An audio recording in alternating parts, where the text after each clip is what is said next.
Bonjour à toutes et à tous, j'espère que vous allez bien. Manchester City vient de réaliser le triplé en 2023 et je vois beaucoup de commentaires et d'internautes parler de Pep Guardiola, certains disant que c'est le meilleur entraîneur de l'histoire, d'autres disant que c'est une fraude, qu'il a eu que des grosses équipes, qu'il a mis que des millions et a ensuite croisé les bras en attendant que ça se passe.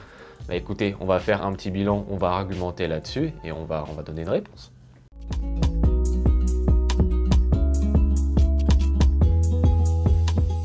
Petite interlude pour te dire de ne pas hésiter à liker la vidéo si elle te plaît et par la suite t'abonner, ça donne un petit coup de boost à la chaîne et ça fait toujours plaisir. Manchester City 1, Inter de Milan 0. Manchester City remporte sa première Ligue des Champions de son histoire. Pep Guardiola la gagne de nouveau depuis son passage au FC Barcelone.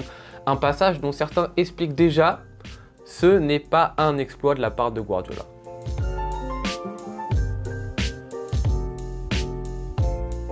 Un argument bien évidemment sur lequel je ne peux pas être d'accord. Je ne peux pas être d'accord tout d'abord parce que Pep Guardiola, quand il arrive en 2008, le FC Barcelone, l'année précédente, ils sont 3e du championnat. Donc on n'est pas sur la grosse équipe, comme tout le monde dit, il l'a juste prise, il a croisé les bras, puisqu'on avait des mauvais résultats en championnat. Ensuite, il avait des stars dans les mains, etc. Les vrais stars qu'il avait à ce moment-là, c'était Ronaldinho, Deco et Eto'o. Ronaldinho, Deco, il les envoie dans d'autres clubs dès son arrivée. Eto'o, il l'envoie dans un autre club un an après son arrivée. Ensuite, il va avoir des joueurs très bons, qui ont beaucoup de potentiel. Piqué, l'année d'avant, il était en prêt à Manchester United. Je pense qu'il a joué moins de 10 matchs cette année-là. C'est un énorme espoir. Busquets, l'année précédente, il joue presque pas aussi avec le FC Barcelone. C'est un tout petit jeune joueur qui a plein d'espoir, plein de potentiel. Mais c'est un sombre inconnu. Xavi et Iniesta, c'est des joueurs qui ont joué et qui sont titulaires au FC Barcelone depuis 2 saisons, mais c'est loin d'être les énormes joueurs historiques qu'on connaît sans et avant le passage de Pep Guardiola à FC Barcelone. La même chose pour Messi. Messi, c'est un diamant. Tout le monde du football est au courant que c'est un énorme diamant, mais ça reste un très jeune joueur et ça peut très bien se passer comme très mal se passer. Et Guardiola a réussi à lui donner un poste qui lui correspondait, à le faire épanouir sur le terrain pour qu'il atteigne ce rang de meilleur joueur de l'histoire. Donc on ne peut pas dire Pep Guardiola a gagné 14 trophées en 4 ans avec le FC Barcelone, dont 2 Ligue des Champions, juste en croisant les bras parce qu'il avait des stars à sa portée. À l'époque où il est arrivé, ce n'étaient pas des stars, c'était des joueurs en construction que lui a réussi à bien construire, justement.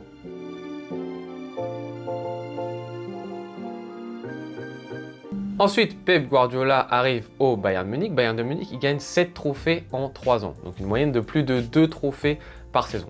Pour certains, ce n'est pas assez. Là, cette fois-ci, l'argument, c'est qu'il n'a pas remporté de Ligue des Champions. Ce qui est factuellement vrai, on ne pourra pas dire le contraire. En revanche, pour remettre dans le contexte, Pep Guardiola arrive dans un club qui a déjà fait le triplé juste avant qu'il arrive. Ils ont tout gagné. Donc, il ne peut pas faire mieux, entre guillemets. En plus de cela, c'est un entraîneur étranger. Et vous connaissez le contexte du Bayern de Munich comme je le connais. C'est très difficile pour des entraîneurs étrangers d'entraîner cette équipe parce qu'on le connaît, c'est un système qui est différent au Bayern. Il y a des connexions avec la présidence, avec la direction sportive. Il faut connaître un peu le serrage, l'historique de ce club-là. Il y a un public qui peut être hostile si on ne joue pas de telle ou telle manière de jeu, qui est la manière de jeu historique du Bayern de Munich, qui est le 4-2-3-1, qui est cette manière assez verticale de jouer. On sait que ça peut être très compliqué pour un entraîneur nouveau avec des idéologies nouvelles d'arriver dans ce club-là. Lui, il arrive sur ces 3 saisons quand même, il est champion à chaque fois de Bundesliga, alors qu'à l'époque, certes, il l'est l'année avant qu'il arrive, mais l'année encore avant, c'est Dortmund. Donc on n'est pas sur l'hégémonie qu'on connaît aujourd'hui de la part du Bayern de Munich. Il l'est 3 fois d'affilée. La première fois, il a plus 20 points d'avance sur le deuxième et il a mis plus de 90 buts. La deuxième, il a plus de 10 points d'avance. La troisième, il a plus de 10 points d'avance et à chaque fois en marquant plus de 80 buts par saison. Donc entre guillemets, il masterclass le championnat, il produit un super beau jeu et surtout il produit un jeu qui est différent historiquement du jeu et du 4-2-3-1 que je vous ai présenté avant du Bayern Munich. On est sur un Guardiola qui va jouer surtout les premières saisons en 4-1-4-1, ensuite il va mettre du 4-3-3, ensuite du 4-3-3, ce qui est très différent de ce que connaît le Bayern de Munich. Et ça, c'est quand même quelque chose qu'il faut saluer. C'est-à-dire qu'il a réussi à créer une équipe qui était différente historiquement de tous les entraîneurs qui sont passés au Bayern de Munich et qui ont tout le temps mis le 4-2-3-1, sauf là par exemple Nagelsmann qui a voulu changer cette saison. On a vu comment ça s'est terminé. C'est une équipe où, je vous l'ai dit, c'est très compliqué d'instaurer quelque chose, et lui il a réussi à donner un style de jeu espagnol, intelligent, tactique au Bayern de Munich, et juste ça c'est formidable, avec des résultats concrets en Bundesliga. Et en Ligue des Champions, certes il ne l'a pas gagné, mais il est arrivé quand même 3 fois sur 3 en demi-finale. Il perd contre un gros Real Madrid avec un énorme Ronaldo à ce moment-là qui est à son prime. Il perd ensuite la saison d'après contre le Barça qui va la remporter, la Ligue des Champions, avec à son prime la MSN qui est à un niveau extraordinaire. Et ensuite la saison d'après, il se fait éliminer contre l'Atlético de Madrid. Les deux confrontations, il y a match nul et il se fait éliminer au but à l'extérieur. Donc on peut pas dire que ce soit un énorme échec. Certes, ça va pas être la réussite exceptionnelle parce que quand on le fait venir Pep Guardiola au Bayern Munich, on s'attend à une Ligue des Champions, je suis d'accord. Mais de la manière dans laquelle il a joué, les Bundesliga, les trophées nationaux qu'il a remportés sur ces 3 ans et aller 3 fois en demi-finale de Ligue des Champions en 3 ans, on ne peut pas dire que ce soit un échec.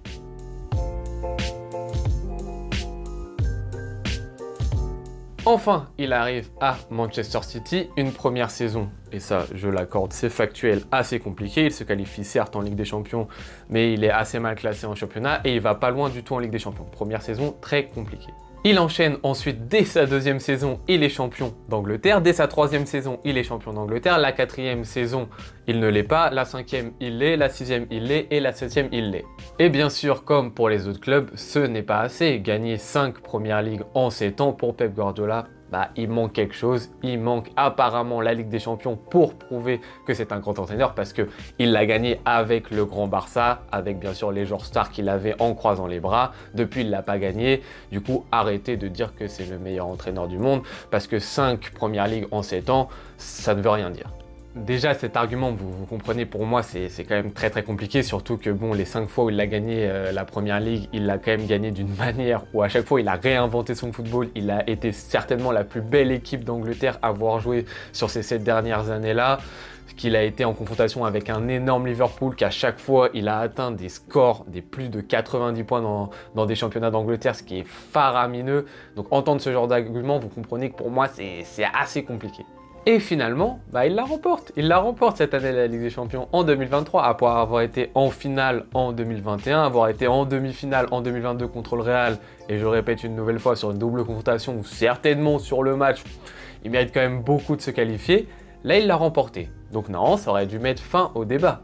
Mais malheureusement, il y en a qui arrivent à trouver une dernière excuse. Et la dernière excuse, bon, elle existe depuis quelques années quand même du côté de Manchester City, c'est il a enchaîné les millions, les milliards, c'est normal qu'au bout d'un moment, il la gagne. Déjà pour ce qui est des millions mis. Les gars, on est dans un football où tous les grands clubs mettent des millions.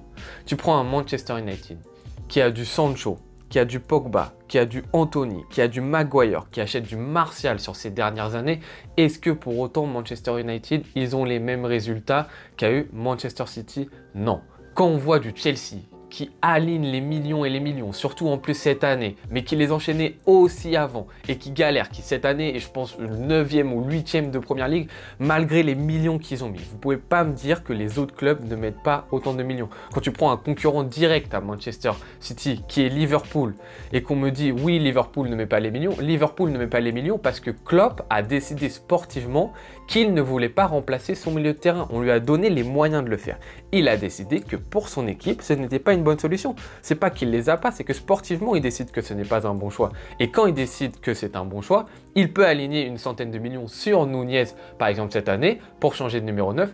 Et on voit que par exemple, ça n'a pas aussi bien marché que City qui achète son numéro 9, qui est Erling Haaland. On ne peut pas dire que les autres clubs n'avaient pas des millions. Quand tu vois les autres clubs aussi étrangers, un Real Madrid qui va acheter du Camavinga, qui va acheter du Tchouaméni, qui va acheter du Courtois, qui va acheter du Hazard, qui va acheter du Militao, qui va acheter du Jovic, sur toutes ces dernières années, vous pouvez pas me dire que les autres clubs n'avaient pas de millions d'euros. La même chose par exemple pour le FC Barcelone, qui va t'acheter sur les dernières années du Dembélé, qui va t'acheter du Coutinho, du Lewandowski, du Torres à des 50 millions. Tu peux pas dire que les autres clubs ne mettent pas de millions. Et en dernier exemple, je peux prendre l'ennemi géopolitique numéro 1 de Manchester City qui est le Paris Saint-Germain, et on le connaît très bien, surtout sur cette chaîne. Depuis 12 ans, le Paris Saint-Germain, 13 ans, on essaye d'avoir une grosse équipe en enchaînant les millions.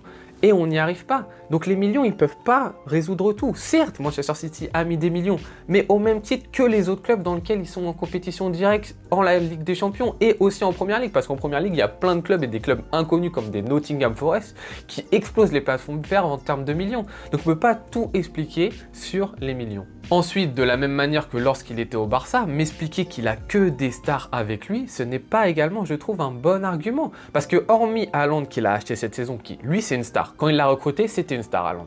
Parce qu'il avait enchaîné les buts à Dortmund, qu'il avait enchaîné les buts en Ligue des Champions, que des gros clubs comme le Real Madrid se focus sur lui, oui, Haaland c'était une star. Hormis lui, les joueurs qu'il a, quand il les a, quand il les achète, quand il les prend, aujourd'hui ça l'est, mais quand il les prend, ce ne sont pas des stars. Des Ederson au goal.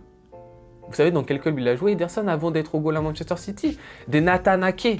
Avant qu'il arrive à Manchester City, c'était qui? C'était qui Nathan Ake? Des Diaz, c'était un très bon joueur à Benfica, mais c'était pas le défenseur central qu'on connaît aujourd'hui. Des Akanji à Dortmund. Et vous vous rappelez d'Akanji à Dortmund, le nombre d'erreurs qu'il faisait? Rodri. Le joueur que c'était un très bon joueur à l'Atlético de Madrid, je suis d'accord, mais c'est Rodri, c'était pas une énorme star, c'était un très bon milieu de terrain qui jouait à l'Atlético de Madrid, mais c'était pas waouh, Rodri. Gundogan, très bon joueur à Dortmund aussi, mais derrière les Lewandowski, derrière les Reus, derrière les Götze, à la grande époque de Dortmund. Des De Bruyne, ça a été une grande pépite quand il a signé à Chelsea, mais ensuite on sait qu'à Chelsea ça n'a pas fonctionné par exemple, qu'il a dû retomber à Wolfsburg. À Wolfsburg c'est redevenu un très bon joueur, mais c'était un très bon joueur de Wolfsburg. C'était pas non plus De Bruyne, le De Bruyne qu'on connaît aujourd'hui. Bernardo Silva, c'était un très bon joueur à l'AS Monaco, ça restait un très bon joueur à l'AS Monaco qui avait fait 2 saisons très bonnes à l'AS Monaco, mais pas plus. On peut même prendre un Alvarez par exemple, il était en Argentine avant qu'il le prenne, avant qu'il surperforme en Coupe du Monde là, Alvarez, il jouait dans un club argentin et Pep Guardiola l'a dégoté. Donc tous les joueurs que je viens de vous citer, hormis Hollande, ce n'est pas des stars qu'a pris Pep Guardiola, c'est devenu des stars, c'est devenu des joueurs incroyables. Si Gundogan signe par exemple au FC Barcelone cet été, oui le FC Barcelone prend une star avec lui, mais prend une star parce qu'il est devenu une star à City, parce qu'il est devenu une star sous Pep Guardiola. Ce n'était pas l'équipe de stars que Pep Guardiola a eu et il a croisé les bras de la même manière qu'avec Barcelone. Cet argument, je ne le trouve pas juste.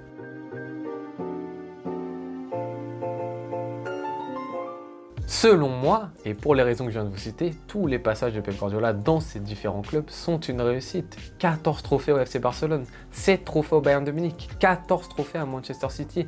Et plus que ces trophées-là, la manière de jeu. Au FC Barcelone, il a créé une équipe avec un style de jeu historique qui le restera à vie. Une équipe sur laquelle tout le monde s'est basé sur les 10 années après son passage. Au FC Bayern de Munich, il a créé un style de jeu qui était différent du football historique du Bayern de Munich. Il a créé un style de jeu espagnol au Bayern de Munich. Il a été champion sur les 3 années qu'il a eu, champion d'Allemagne. Ensuite, il est arrivé à Manchester City. Il est en train de créer une équipe de titans qui restera certainement tout autant historique que le grand FC Barcelone. En plus de ça, il développe un football qui est chatoyant, un football attrayant. Il sait développer son jeu, tout le temps le changer, le moderniser, l'adapter aux équipes qui, eux, vont s'adapter contre lui. Et ben lui, il va rechanger quelque chose.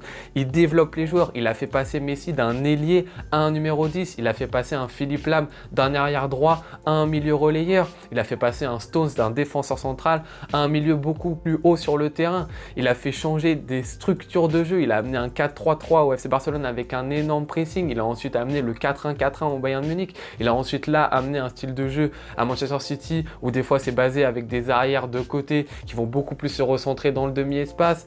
Là il instaure de nouvelles choses avec un Stone qui se meut entre le milieu de terrain et la défense centrale. Il change énormément de choses dans le football et rien que pour ça en fait on devrait tous l'applaudir et lui dire bravo, bravo sur ces 15 dernières années. Il n'y a pas de débat parce que ce qui est le plus important dans le football, c'est qu'on a envie de regarder les matchs et qu'on des fois on sorte un peu de notre fanatisme de club et qu'on a envie de regarder d'autres clubs juste parce qu'ils nous font vibrer. Et c'est ce qui se passe avec Manchester City. Je kiffe regarder Manchester City alors que je ne suis pas du tout supporter de base de ce club-là parce qu'il y a Pep Guardiola et parce que je sais que j'ai kiffé mon moment quand je vais les voir jouer. Et est-ce que c'est pas finalement le plus important et ce qui nous donne du plaisir quand on regarde le foot en dehors du fanatisme d'être pour un club parce qu'on est pour un club et de supporter même quand il est nul, etc. Pour moi, c'est ça qui est important dans le football et Pep Guardiola nous le donne et pour toutes ces raisons, c'est le meilleur entraîneur du monde sur ces 15 dernières années. Je vous remercie énormément d'avoir regardé la vidéo jusqu'ici. N'hésitez pas à me donner vos avis en commentaire. On se retrouve très vite pour une nouvelle vidéo. Je vous souhaite bonne journée ou bonne soirée en fonction de quand est-ce que vous la regardez. Ciao!